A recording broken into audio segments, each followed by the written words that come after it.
Mga Karos, good morning po. Ayan, good morning. Kamusta po tayong lahat? Ito, welcome back po muli dito sa aming channel. Ayan, meron nga po pala kaming natapos na unit dito sa Phase 3 Lumina Homes, Tansa, Cavite. Bali, isang Angelina single firewall, 42 square meter po siya. Bali, ito nga po palang unit na to bago po magpagawa si client owner po sa atin. Meron na pa po pala siyang extension sa harapan ng bahay, sa gilid at saka sa may back area. Ayan, bali, disclaimer na nga lang po kasi may mga talagang manggagawa po talaga na minsan iniiwan po yung gawa.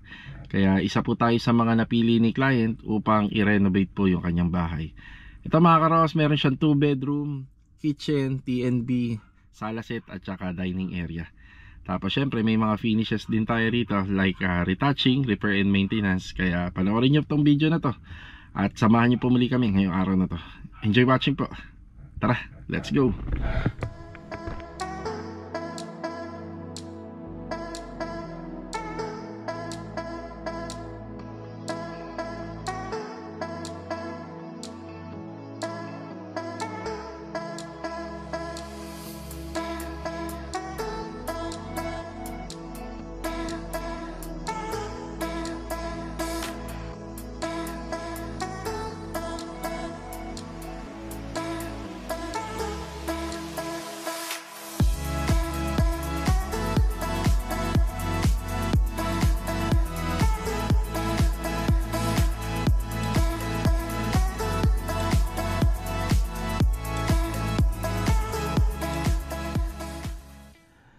Ayan, nandito na po tayo. Magandang umaga po. Good morning. Ayan, bali itong araw na to is linggo, December 8. Ayan, 2024. Ayan, good morning po sa inyo lahat mga karokas. Okay, nandito tayo sa Lumina Homes Phase 3, Tansa, Cavite. Ayan, bali ang istorya po nitong unit, bali pinagawa na po una to ni client. So bago po siya magpagawa sa amin, gawa na po tong bakod niya. Itong mga poste, cladding, yung pinaka polycarbonate roofing, tapos yung parang banawe type na gate niya, at saka yung back extension hanggang doon sa may corner area. Yan. Bali meron pong nangyaring konting issue dun sa unang gumawa, kaya naghanap po uli si ma'am ng tatapos ng bahay niya. Bali naano po daw sila dun, sa madaling salita, na scam.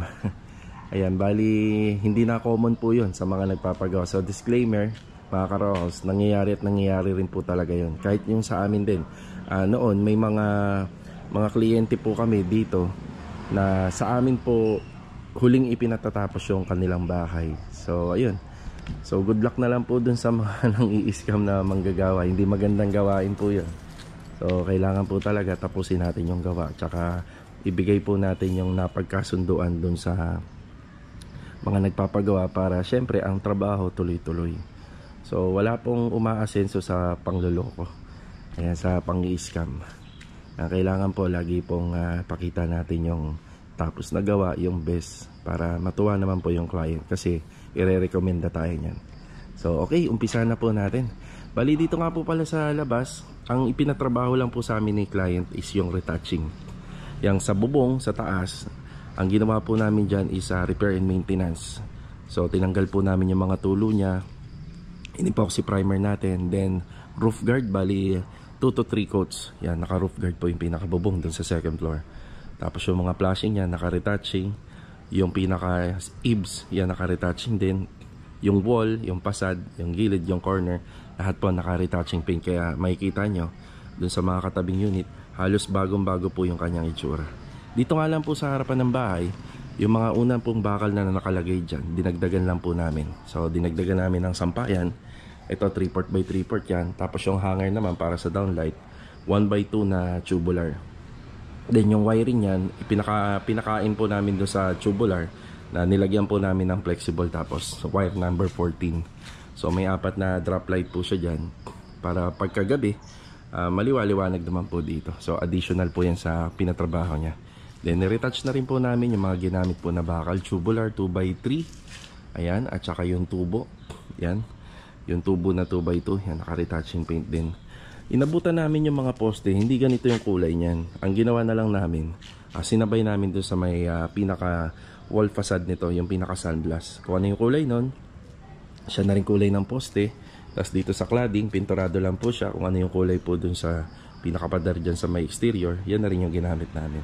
At syempre, yung pinaka-finishing touch nito sa paint is acrylic emulsion para magtagal naman po yung buhay ng pintura kahit papano. Tapos inabutan din namin na wala pa po siyang mga lamppost. Pero may connectivity ng wiring, yun nga lang putol-putol. So inayos pa namin yun. Tapos naglagay kami ng lamppost para magkaroon naman po ng ilaw dito kahit papano. Meron din pinalagay si ma'am na solar light ay nandun sa dulo. Yan. Tapos wala na po kaming binago dito sa sa pinaka folded gate.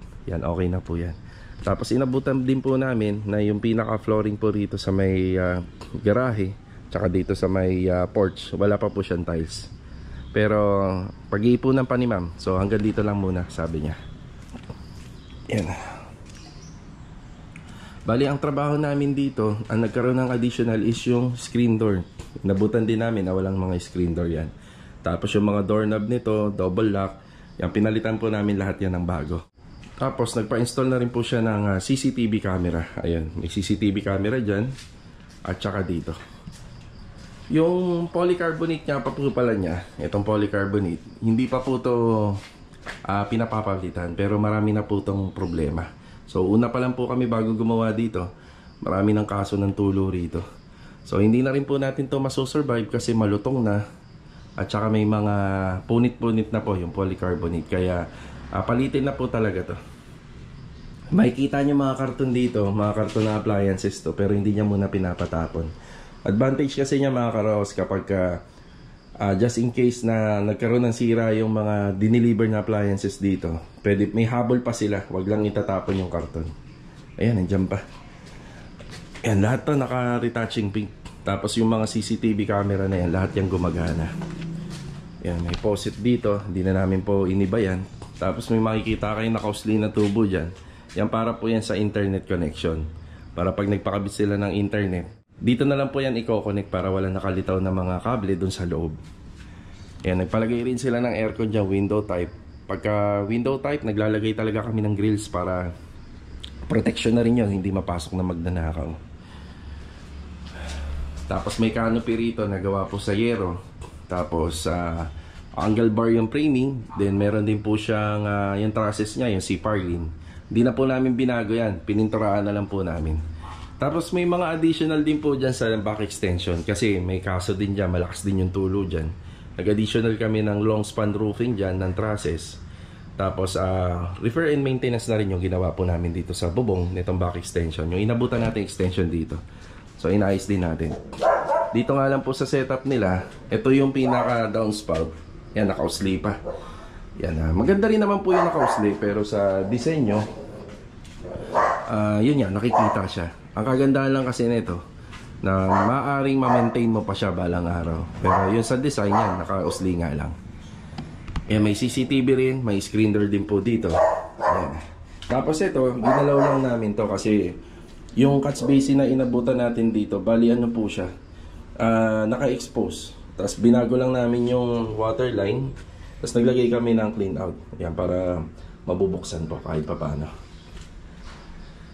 Ayan, bali, next project ni ma'am dito, sa pagkakaalam ko, papapalitan niya na po yan ng bubong. Tapos magkakaroon na rin po ng extension dito. Yung ganitong setup mga karos, maraming gumagawa nito noon. Kasi yung ventilation, ano pa rin po rito, presko pa rin pagka ganito. Yun nga lang, kung garahe to, kasya pa kasi ang kotse dito.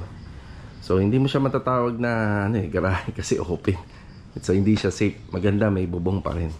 So yun ang pinakamaganda. Mababasa pa rin kasi ang sasakyan mo. Siyempre gusto natin low maintenance. Tapos yan, matatanggal na po yan. Tatanggalin po to, babaklasin, para may pagpatuloy po yung ating bubong dito. Yung long span roofing papunta po rito. So yan po yung mga adjustment kapag nagpagawa pa si client. Okay, pasok tayo sa kanyang interior. Ang tema po nito, ang design is wood look design, white and wood look design. Yan o, kanyang interior. Ginamit na tiles, 60 by 60 na may konting shade. So medyo yung shade nito, medyo light color lang na kulay gray. Yung shading niya, napakaganda. Tapos inabutan natin dito siguro mga ilang branches lang ng ang panel breaker po nito. Yan, nagdagdag po tayo. Tapos nakahiwalay na po rito yung sa dalawang aircon at saka yung sa water heater. Yan, nakahiwalay na po siya dyan. Pagpasok pa lang, nandito po yung kanyang TV console. Ayan.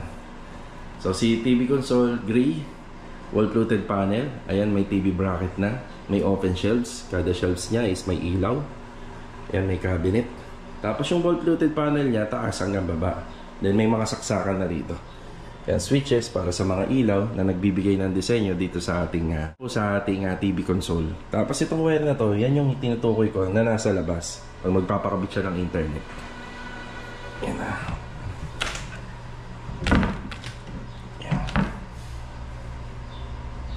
Cove ceiling. Ayan, yung cove ceiling design natin, may mga pin light po siya. Ayan, meron din po siya strip light. Yung strip light is warm light. Then meron po tayong center light. Ito sa online namin binili to. Yung mga nauuso ngayon sa mga aesthetic design. PVC panel. Yan, wood look po yung pinaka ginamit namin ng mga PVC panel po dito. Yan, mahogany. Lakas maka-elegante. Yan, dito banda naka-curtain rod tayo. Yan yung cortina. 6 feet lang po yung cortina namin. Kasi mababa lang naman po yung height ng ceiling dito. Yan, dito rin. Tapos naglagay po sila ng wall clock. Yan, tapos may mga track light tayo rito. Isa yung track light, tsaka dun po dun sa pinaka hagdanan natin sa may landing area. Tapos nagpalagay po sila rito ng wall mirror. Papansin nyo yung wall mirror, kung ano po yung shape po ng ating staircase below, ganyan na lang din po. Yan o. Yan, French type. Glass and aluminum na sila Master Batang yung gumawa. Yan, isa sa mga gamit po nila, pina-assemble na po nila sa amin, mga electric fan. Yung ginamit nga po pala natin pintura sa mga wall is white. Bali, tool white siya by Davies. Sa mga nakagusto, sa mga nagugustuhan yung mga ganitong kulay, yan, hanapin nyo lang Davies tool white. Sikat na sikat yan. Yan, may CCTV rin dito. May emergency light. Ginamitan ko nga po pala to ng cladding. So, dati nandito yung pinto niya. Yan, dyan po yung pintuan. So, yung cladding na to is gawa sa glossy tiles na 60 by 60. Yan, shoutout nga pala kay Louie. Yan, si Louie yung gumawa niya. Kasama natin. Landing niya, naka-tiles din. Pansin niya, may outlet dito. Kasi itong sa staircase below, naglalagay kami ng storage dyan. Ayan, naka-wall fluted panel na lang. So, wala na siyang handle. Parang hidden na lang din yung handle na. Ayan na. Ayan.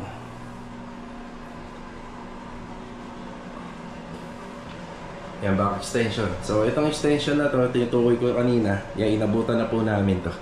Yan, sa ceiling, ganun pa rin. Yan, wood look, mahogany na PVC panel. Yan, may mga pin light. Lahat nga pala ng pin light dito, mga karos, tricolor yan. Yan, tricolor pin light. Yan. Yan, daylight, warm white, at saka full white. Yan. Automatic washing machine. Yan, isa sa mga appliances nila bago. Tapos dito, naglagay kami ng space. Kasi masyado nang mahaba. Para hindi naman nakadikit mang husto yung rep dito po sa sliding. So, hindi po lahat ng unit na nagagawa namin na may corner area ay nagagawa namin yung space na ganito. So, depende kung gaano kahaba. Ayan, yung cabinet niya, gawa po sa glass and aluminum. Ayan o. Halos lagi nyo na ito nakikita sa mga gawa namin. Pero hanggang ngayon, ito pa rin yung napipili nila client. Ito kasing salamin na to, scratchless to. Yan, bali ano to? Smoke glass. Tapos napakadali po mag-maintain na mga ganitong klaseng cabinet. Kahit na nga magkaapo na kayo or wala na tayo rito, yan, buhay na buhay pa yan.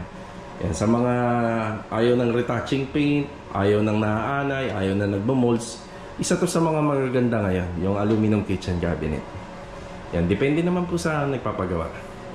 Yan, meron pa rin po siyang storage dito. Yan, cutlery tray. Yan. Tapos sa pull-out basket.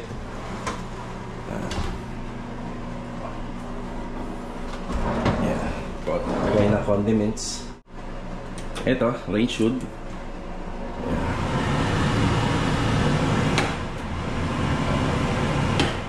Yan, maintenance niya. So yung hihigupin nito, papunta na yan dun sa bubong sa taas. Then naka-cooktop din. Yan, ready na nga to kasi may gas tank na. Pwede nang tirahan. Tapos ito, sadya po itong pinagawa. Kasi meron pa po tayong opportunity na maglagay ng cabinet dito. Pero may liit na lang. Kumbaga, pwede rin naman na wala po to. Pero ang ginawa ko po rito, sayang naman po yung space. Nagpalagay ako ng kahit maliit na storage lang. Kasi nandito po yung kanyang downspout. Ayun, oh. Yan, para may outlet po si client dito just in case na tumulo to. Yan, meron pong dito, access para i-repair po yung kanyang downspout. So, hindi nga ho kasi tayo yung gumawa nito, kaya nag-adjust din po tayo. Yan, toilet and bathroom. Gawa po to sa sliding door. Yan, black series. Then blackout po. Yan, wala kang makikita rito sa loob. Kahit mga body motion, wala po dyan. Makikita kahit bukas po yung ilaw. Ayan. Design lang tayo 60 by 60. Ayan. So, kanya-kanyang design.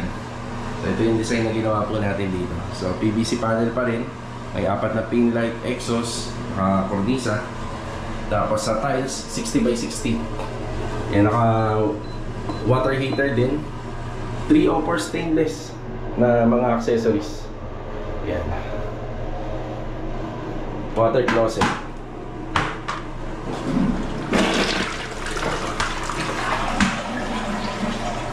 Ayan, basin lavatory natin. Tapos wall mirror. Yan, sila Master Batong din po yung gumawa nito. Yung maintenance.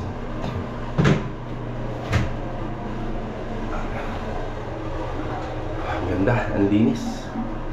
Ang sarap maligo. Pwede kang tumira rito sa sa TNB.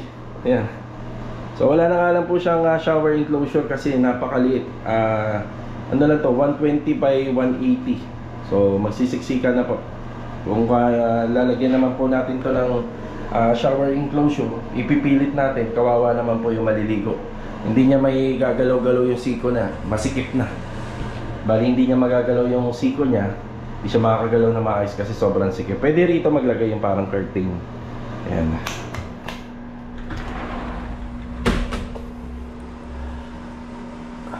Bali nung inabutan po namin to, hindi ganito yung itsura nito. Yan, bali full renovation yung ginawa namin talaga rito. Yan, sa stairs niya, yung dating handrail, bali niretouch natin ng QDE block. Tapos nag-extension po tayo rito. Hindi po ganito kahaba yung nito eh. Hindi po ganito kalapad yung mga steps nito. So nag-extension pa tayo ng bakal dyan. Yan yung mga makikita nyong color block. Tapos ginamitan din po natin ng wood look na mahogany texture na color na tiles. Ito pong stairs. Ayan o. Riser, steps. Yan, ganda. Yan, tuloy din po yung pintura nito, yung kisame niya. Yan, mahogany PVC panel pa rin yung design at yung color. Ilaw, lakas maka-aesthetic ng ilaw. Yan, shoutout nga po pala kay Sir Ricky. Yan, Sir Ricky Deloso sa Ajax. Yan, sila po yung nag-install and supplier ng ating Korean blinds. Tapos dun banda, nandun po yung altar. Diyan na lang po pinalagay. So sakto naman yan, hindi naman nakakailang bumaba, hindi rin nakakailang umakyat. Ayan, bali 2 door, 2 bedroom. So dito man tayo, bedroom 1. So makikita nga lang po natin, dalawa-dalawa po yung susian nito. So may doorknob, may single deadlock pa. Ayan, dito po sa bedroom 1, kasya po rito yung single bed frame. Ayan, may dalawang window, may aircon, ayan yung curtain, at may closet. Ayan yung closet niya. So sa closet, drawer. Ayan, papansin nyo, nagpalagay din ng susian. Ayan, may hanger rod din yan, syempre. Lahat ng closet, kailangan may hanger rod. Ilaw. Elegante yung ilaw niya. Ang ganda. Ayan, aircon. Ito yung sa bedroom 1. Tapos yung tiles na ginamit dito, halos may similarity dito sa ating PVC panel. O, diba?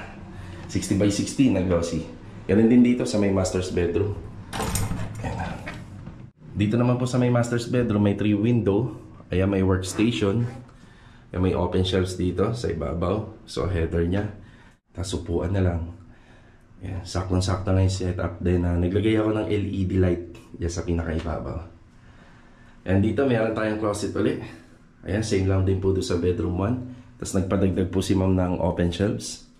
Bali, 4 layer. Yan, sa isang layer, dalawa. Ayan, 2, 4, 6, 8. Tapos nagpa-additional si ma'am dito ng wall mirror, gawa po sa glass and aluminum. Ayan o. Ang ganda. Yan, kasya naman po rito yung queen size na kama. Yan dito sa may master's bedroom natin. So may 3 window nga, may aircon.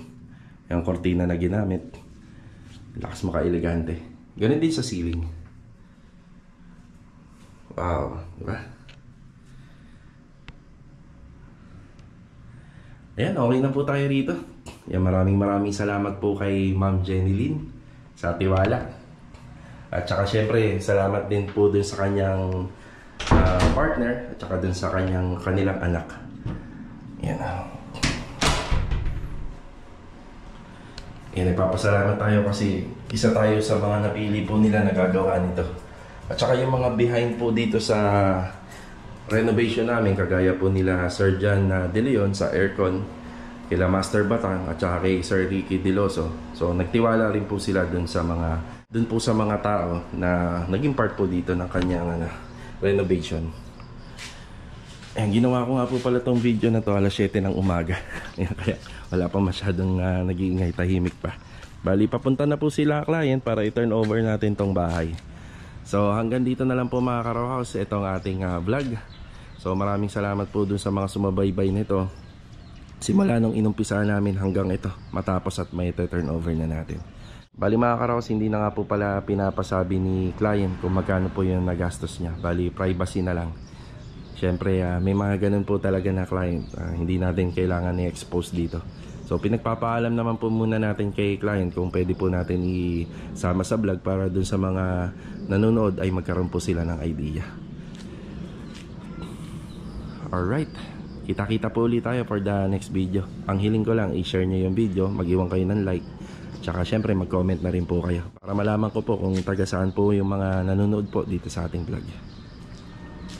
Yan, God bless po sa ating lahat. Ito, paalam po muna.